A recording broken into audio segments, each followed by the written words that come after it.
अगली खबर की तरफ बढ़ते हैं। आईपैक मनी लॉन्ड्रिंग केस में कोर्ट का अहम फैसला सामने आया है। पटियाला हाउस कोर्ट ने विनेश चंदेल को जमानत दे दी। आपको बताते हैं विनेश चंदेल कौन है। दरअसल Vinesh Chandel Indian political action committee यानी आईपैक के सह संस्थापक और डायरेक्टर हैं, लेकिन पटियाला हाउस कोर्ट ने उन्हें एक मामले में जमानत दे दी। आईपैक तृणमूल कांग्रेस से बताएं आपको कि जुड़ी एक राजनीतिक रणनीति सलाहकार संस्था है। चुनाव से ठीक पहले विनेश चंदेल को गिरफ्तार किया गया था। सोशल मीडिया पोस्ट में मोदी और शाह की कितनी बेहतरीन तानाशाही है, संजय सिंह ने इस पर कहा। इस पर तमाम राजनीतिक प्रतिक्रियाएं भी सामने आ रही है, वो भी आपको सुनवाएंगे। लेकिन देखिए, आईपैक के डायरेक्टर विनेश चंदेल को जमानत दे दी गई है। यानी दोनों चरण के चुनाव जो हैं वो पश्चिम बंगाल के अब खत्म हो चुके हैं और उसके ठीक एक दिन बाद आईपैक के जो सह संस्थापक है उन्हें जमानत दे दी गई। और इसी के साथ आपको एक और खबर इससे जुड़ी हुई बता दें। आईपैक मामले पर आम आदमी पार्टी का बीजेपी पर हमला भी सामने आ गया है। अब विपक्ष पूरी तरह से इस मामले पर हमलावर हो गया है। सांसद संजय सिंह ने सोशल मीडिया पर पोस्ट किया है। संजय सिंह ने कहा कि ये मोदी शाह की कितनी बेहतरीन तानाशाही है। पहले गिरफ्तार करो, टीएमसी के चुनाव को बर्बाद करो और उसके बाद ईडी का कमजोर विरोध कराकर जमानत करो। क्या कुछ कहा, सुनवा गए। और आईपैक के उस फाउंडर डायरेक्टर को जिसको चुनाव से पहले ईडी ने गिरफ्तार किया था, आज उसको बेल मिल गई। और बेल भी लोअर कोर्ट से, जो कि मैंने कभी नहीं सुना कि ईडी की बेल लोअर कोर्ट से मिल जाए।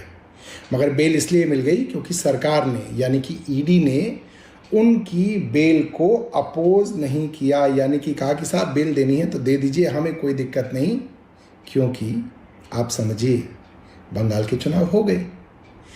आईपैक जो पिछले कई वर्षों से बंगाल के चुनावों के लिए ममता बनर्जी की पार्टी तृणमूल कांग्रेस को तैयारी करा रही थी, जिनके पास सारी स्ट्रैटेजी थी, जिनके पास सारी प्लानिंग थी, जिनके पास एक एक कैंडिडेट के प्रोफाइल थे, एक एक कॉन्स्टिट्यूंसी में कैसे जीतेंगे उसके लिए व्यू रचना थी, उसके ऊपर चुनाव से कुछ दिनों पहले छापा मारा जाता है, ऑफिसों में छापा मारा जाता है, उनके फाउंडर और डायरेक्टर को गिरफ्तार कर लिया जाता है ईडी द्वारा, और लोगों को भी पूछताछ के लिए बुलाया जाता है। इतना प्रेशर बनाया जाता है कि बताया गया है कि आईपैक ने अपने ज़्यादातर काम करने वाले एम्प्लॉयज़ को छुट्टी पे भेज दिया कि वो तृणमूल कांग्रेस का काम ना कर सकें।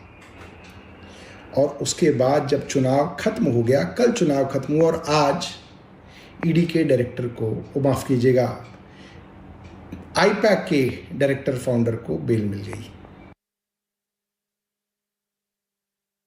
आरोप लगाते नजर आ रहे हैं साफ तौर पर। और ऋषिकेश हमारे सहयोगी हमारे साथ ज्यादा जानकारी के साथ जुड़ गए हैं। ऋषिकेश, आज पटियाला हाउस कोर्ट में ऐसी क्या दलील पेश की गई कि विनेश चंदेल को जमानत दे दी जाती है और ईडी इसका विरोध भी नहीं करती? वो ईडी जो 14 दिन तक विनेश चंदेल को न्यायिक हिरासत में रखने की बात कोर्ट में कर चुकी थी।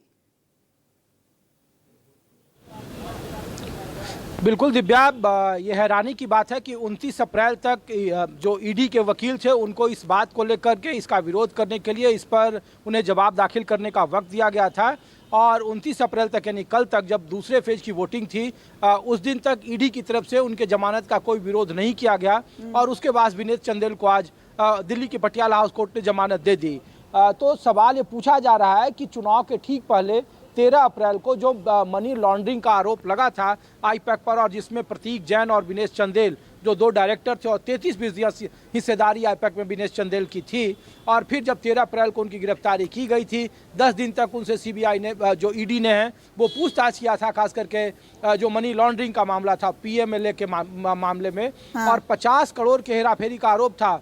ईडी ने उस वक्त में बताया दिव्या कि जो 50 करोड़ रुपए थे वो बंगाल के कोयला सिंडिकेट के जो माफिया थे उनके जरिए आईपैक के खाते में गए और उसका हवाला के जरिए ट्रांजैक्शन हुआ। ये भी कहा गया कि बगैर कोई इनवॉइस के या फिर फर्जी इनवॉइस के बिल को कैश पेमेंट के जरिए किया गया, जो पॉलिटिकल कंसल्टेंसी देती है तृणमूल कांग्रेस को। 2020 के बाद लगातार 2026 के विधानसभा चुनाव में भी आईपैक ही तृणमूल कांग्रेस की जिम्मेदारी संभाल रही है। तो अब ऐसे में पटियाला हाउस कोर्ट से विनेश चंदेल को जमानत देना, ईडी का विरोध न करना कई तरह के राजनीतिक संकेत दे रहे हैं। आईपैक बार बार ये कह रहा था और तृणमूल कांग्रेस ममता बनर्जी उनके घर पे पहुंच गई थी प्रतीक जैन के, जब वहाँ ईडी की छापेमारी चल रही थी और मुख्यमंत्री पर यह आरोप लगा था कि ऐसा देश में पहली इकलौती मुख्यमंत्री हैं ममता बनर्जी जो केंद्रीय एजेंसियों के काम में बाधा डाल रही। उन पर कहा गया था कि वो फाइल वहां से उठाकर आईपैक के दफ्तर से अपने साथ ले गई थी। वो प्रतीक जैन के घर पर जाकर 4 घंटे बैठ गई थी। और अब दिल्ली की पटियाला हाउस कोर्ट ने अगर विनेश चंदेल को जमानत दे दी है, आईपैक के डायरेक्टर हैं वो, तो इसे कई सारे सवाल खड़े किए जा रहे हैं। और जो आम आदमी पार्टी है वो बार बार जो इसका भुक्तभोगी है, जो संजय सिंह इसको लेकर आरोप लगा रहे हैं कि पहले आप फर्जी मामले में गिरफ्तार करो, उन्हें परेशान करो और फिर उन्हें जमानत दे दो। बिल्कुल, तो और विपक्ष का ये सवाल इसलिए भी रवैया लाजमी है ऋषिकेश, थोड़ा सा अपने दर्शकों को पहले ले जाते हैं। 23 अप्रैल वो दिन था जब कोर्ट में विनेश चंदेल को लाया गया। उसके बाद 14 दिन की न्यायिक हिरासत में भेजा जाता है। ईडी जो है वो कस्टडी लेती है विनेश चंदेल की, और कोर्ट ने कहा था कि ये मानने के पुख्ता कारण है कि कई करोड़ रुपए के अपराध से कमाए गए पैसों को बनाने, दूसरी जगह भेजने और तमाम ये गड़बड़ियां और गतिविधियां जो है उसमें संलिप्तता है विनेश चंदेल की। और अब वो पूरी तरह से जो चीज है वो खत्म होती नजर आ रही है क्या? दिव्या, आपने भी दिल्ली के शराब घोटाले को बहुत नज़दीक से कवर किया था और उस वक्त जो सारे आरोप लगे थे वो कमोबेश यही तरह के थे। और उसमें जितने भी गिरफ्तारियां हुई थी, चाहे वो अरविंद केजरीवाल हो, संजय सिंह हो, मनीष सिसोदिया हो, और उसमें भी कमोबेश इसी तरीके की दलील दी गई थी। जिस प्रतीक जैन के घर पर और विनेश चंदेल की गिरफ्तारी हुई 13 अप्रैल को, और जो 50 करोड़ रुपया लेन देन के आरोप लगे थे उसको कोर्ट में साबित करना होता है। और शायद जो हवाला या फिर मनी लॉन्ड्रिंग और जो कहा गया था कि सिंडिकेट का इसमें इन्वॉल्वमेंट है और कैश में पैसे लिए गए, आईपैक जो उतनी बड़ी कारोबारी कंपनी नहीं है उसमें अवैध तरीके से लोन लिए गए, ये सारे सबूत कोर्ट में पेश करने होते हैं। और शायद अभी तक के जांच में, बाद में आने वाले वक्त में चार्जशीट में क्या दाखिल होता है नहीं होता ये कहना मुश्किल है, लेकिन कोर्ट ने ये माना कि जो सूचना दी गई थी और जो मियाद दी गई थी 29 अप्रैल तक ईडी के वकील को, वो पूरी नहीं कर पाया और जिसके बाद इन्हें जमानत मिली है। जो कहा जा रहा है कि ईडी ने उसका विरोध नहीं किया वकील ने, और विनेश चंदेल को जमानत दी गई, और आम आदमी पार्टी कह रही कि जो उनके साथ हुआ वो इनके साथ हुआ, केंद्रीय एजेंसियों का गलत उपयोग हो रहा है। तो मैं यही बात कह रहा हूं कि चुनाव की तारीख, दूसरे चरण की तारीख खत्म हो गई 29 अप्रैल को दूसरे चरण का, और 30 अप्रैल को जमानत मिल जाना ये हो सकता है कि इत्तेफाक हो, संजोग हो, क्योंकि अदालत ने पहले ये तारीख तय कर रखी थी कि 29 अप्रैल तक ईडी को जवाब देना था पटियाला हाउस कोर्ट में। वो जवाब नहीं दिए, आज बेल मूव किया गया विनेश चंदेल की तरफ से और आज उन्हें जमानत दे दी गई है। और तो फिर इत्तेफाक इसके मतलब बाद ये है ऋषिकेश और भी हो सकता है, और हमें बहुत ज्यादा सरप्राइज होने की जरूरत नहीं, क्योंकि आईपैक मामले में बहुत बड़े स्तर पर छापेमारी हुई थी और बहुत सारे जो आईपैक से जुड़े लोग थे उनके खिलाफ एक्शन लिए गए थे। तो हो सकता है आने वाले वक्त में उनको भी बरी कर दिया जाए। नहीं दिव्या, देखिए ये पूरा जब आईपैक के आवास, खास करके उनके जो दफ्तर थे उस पर छापेमारी हुई थी, और एक जगह पर नहीं बल्कि कई जगह पर, फिर दूसरी बार भी छापेमारी हुई थी। प्रतीक जैन जो दूसरे डायरेक्टर हैं आईपैक की जो कंसल्टेंसी है, जिसमें कहा गया था कि एसआईआर उस वक्त बंगाल में चल रहा था और कहा गया था कि आईपैक के दफ्तर में जो वोटर लिस्ट है वो क्या कर रहे हैं, लेकिन ये मामला उससे अलग हटकर ईडी ने कागजों पर यह दिखाया कि 50 करोड़ का विनेश चंदेल जो डायरेक्टर हैं और काफ़ी दिनों से हैं, जो 2021 के विधानसभा चुनाव में भी ममता बनर्जी के साथ थे, बंगाल के वो इंचार्ज थे, और वो अभी भी बंगाल और अन्य राज्यों में वो अपना आईपैक का काम देख रहे थे।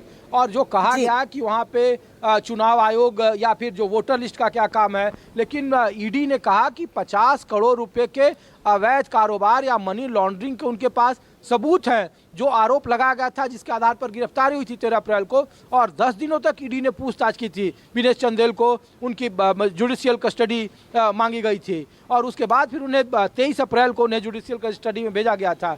तो ईडी ने अपने कस्टडी में रखकर पूछताछ कर उनके सारे बयानों को दर्ज कर, और बावजूद अगर उन्हें अदालत में ईडी के वकील ने उसके जमानत का विरोध नहीं किया। तो बार बार जो आम आदमी पार्टी कहती थी उनके पास कुछ नहीं है और वो अदालत में ये टिकेगा नहीं, सुप्रीम कोर्ट का वो हवाला दे रहे थे कि आप अदालत में नहीं टिकोगे। कमोबेश यही बात विनेश चंदेल के साथ भी हुई है। और अभी चूंकि चार्जशीट आना बाकी है तो अभी सिर्फ एक जमानत है जो अदालत की प्रक्रिया होती है। और जमानत जो कहते हैं ना कि बेल बॉन्ड मर्सी है कोर्ट का, तो ये मर्सी है। अभी बहुत सारे इसमें चीजें बाकी है लेकिन इसका राजनीतिकरण हो रहा है। और पटियाला हाउस कोर्ट से विनेश चंदेल को जमानत मिलना राजनीतिक तौर पर कई तरह के सवाल खड़े कर रहे हैं। बहुत शुक्रिया ऋषिकेश इस पूरी जानकारी के लिए। तो आगे खबरों में बढ़े इससे पहले रुक डालते हैं इस वक्त की हेडलाइंस पर।